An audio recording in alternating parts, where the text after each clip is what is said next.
Hello বন্ধুরা, তো আজকে হচ্ছে বাজারে গিয়েছিল আর বাজারে গিয়ে একদম সেরা জিনিস এনেছে। তো আজকে বাজার থেকে কর্তামশাই নিয়ে এসছে বাটা মাছ। তো দেখো বন্ধুরা, এরকম এত বড় বড় বাটা মাছ কি কোনোদিন দেখেছো? সত্যি কথা বলতে আমি তো কোনোদিন দেখিনি এত বড় বড় বাটা মাছ হয়।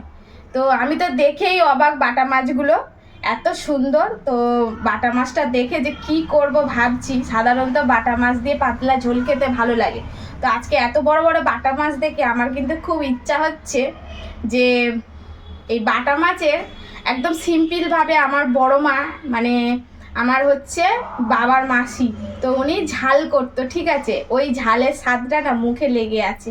তো ওই রকমভাবে আজকে বাটা মাছের ঝাল করব।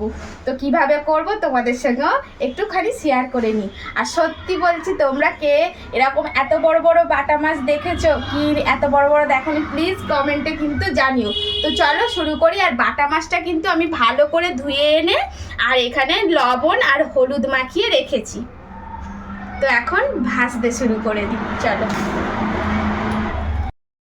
তো বন্ধুরা, কড়াইয়ের মধ্যে দেখো সর্ষের তেল দিয়ে দিয়েছি বেশ অনেকটা পরিমাণে, কারণ বড় বড় মাছ ভাজতে একটু তেল লাগবে। আর তেলটা কিন্তু গরম হয়ে গেছে। তো আমি কিন্তু আজকে এই ননস্টিকে মাছ ভাজছি, কেন বলো তো?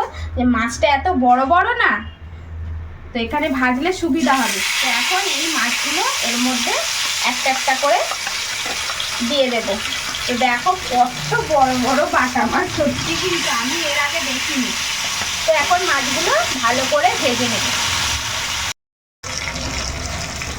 তো মাছগুলো খুব সুন্দর করে ভেজে নিয়েছি, একদম বেশ লাল লাল করে। আর এত বড় বড় মাছ মুখে ওল্টাতে পারছি না। তো এইভাবে এই যে লাল লাল করে একদম ভেজে নিয়েছি। এখন মাছগুলো সব তুলে ফেলবো। কিছুতেই মাছগুলো উল্টাতে পারছি না।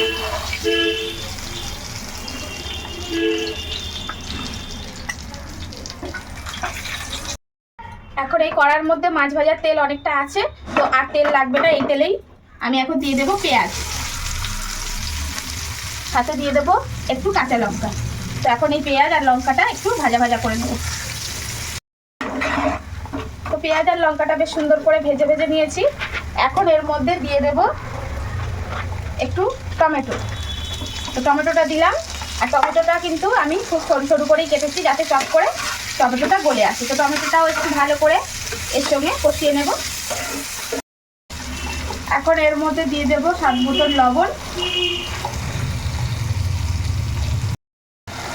আদা রসুন বাটা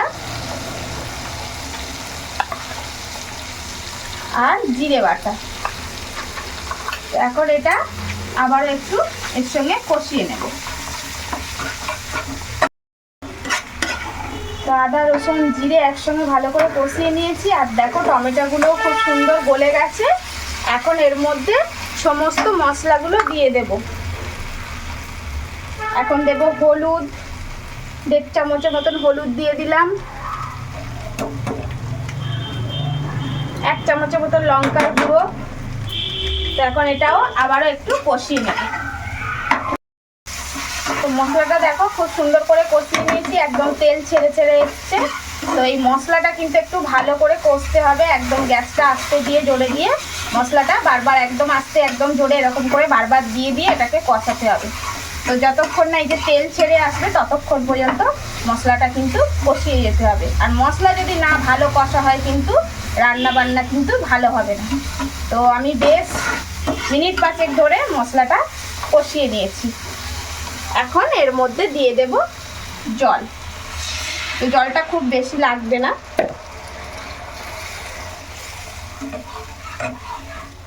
তো এবারে এটাকে একটু ফুটতে দেব। তো এখানে একদম ঝোলটা ফুটে গেছে। এখন এর মধ্যে এই যে মাছগুলোকে দিয়ে দেব।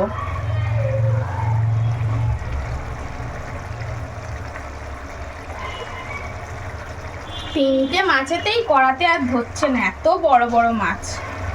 তো এখন এই যে কড়ার মধ্যে দিয়ে এটাকে আবার একটু ফুটিয়ে নেব। আর একটু উল্টে পাল্টে দিতে হবে খুব সাবধানে। এইভাবে একটু উল্টে উল্টে দিতে হবে যাতে করে মশলাটা দুদিকে লাগে। এই যে একদম উল্টানো যাচ্ছে না, একটু সাবধানে দিতে হবে। তো এইভাবে একটু উল্টে উল্টে দেবো আর মিনিট 3 মতন একটু ফুটিয়ে নেব। তো বন্ধুরা একদম মাছের ঝাল রেডি দেখো। আর শেষ মুহূর্তে আমি কিন্তু একটু ধনেপাতা দিচ্ছি। তো এটা কিন্তু আমার বর্মা দিত না, আমিই দিচ্ছি একটু, এটা একটু আমার ছোঁয়া দিয়ে দিলাম। তো এখন একদম রেডি। তো গ্যাসটা বন্ধ করে দিলাম। আর এই দেখো একদম বড় বড় বিগ সাইজের বাটা মাছের তেল ঝাল। তো বন্ধুরা কেমন হয়েছে দেখতে প্লিজ কমেন্টের মাধ্যমে জানিও। আর ভালো লাগলে লাভ লাইক শেয়ার করো। তো বন্ধুরা এইভাবে আমার পাশে থেকো। তো এখনকার মতন আসি, দেখা হচ্ছে নতুন কোনো ভিডিওতে। ততক্ষণের জন্য তোমরা সবাই ভালো থেকো, সুস্থ থেকো, সাবধানে থেকো।